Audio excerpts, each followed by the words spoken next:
Sa gitna ng digital revolution, isang paaralan sa Quezon ang nakikipagsabayan sa bilis ng panahon. Ako po si Aileen A. De Vera.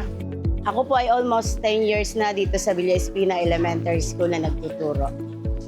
Nung ako dumating dito, dati po talaga nagpo-focus lang po kami na gumagamit lang po ako ng chalk, ng mga libro, at saka yung mga ini-prepare kong visual materials.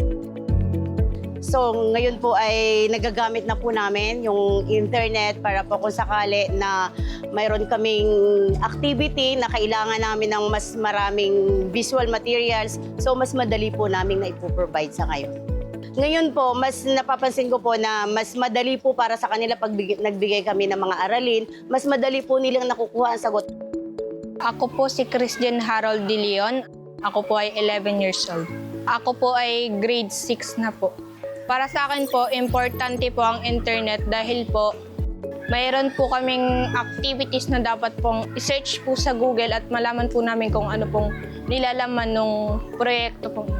Nung may free wifi po, nung may assignment po kami, mas napapadali po namin yung paggawa nito.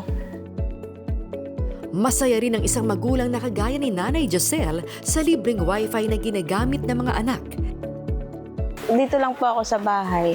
Bali, dalawa po yung nag-aaral kong anak, isang grade 3, isang grade 4. Kailangan po nila ng, minsan pag may assignment, kailangan sa internet. May oras po sila na pwedeng mag-cellphone, may oras na po sila na pwedeng mag-aral. Para sa akin, nasa gabay din naman ng mga magulang yun kung paano matuturuan ng mga bata gumamit ng internet. Bilang guro, ako po talaga yung nagiging proud ngayon sa mga eskwela ko. Kasi po sa totoo lang, mayroon pong nakaranasan ko na ang hirap magturo sa bata at mas madali po nilang naiintindihan sa pamamagitan po ng internet. Sa DICT, sa ating pong government, kami po ay nagpapasalamat sa tulong na ibinigay ninyo sa pagbibigay po nyo ng free wifi sa aming paaralan.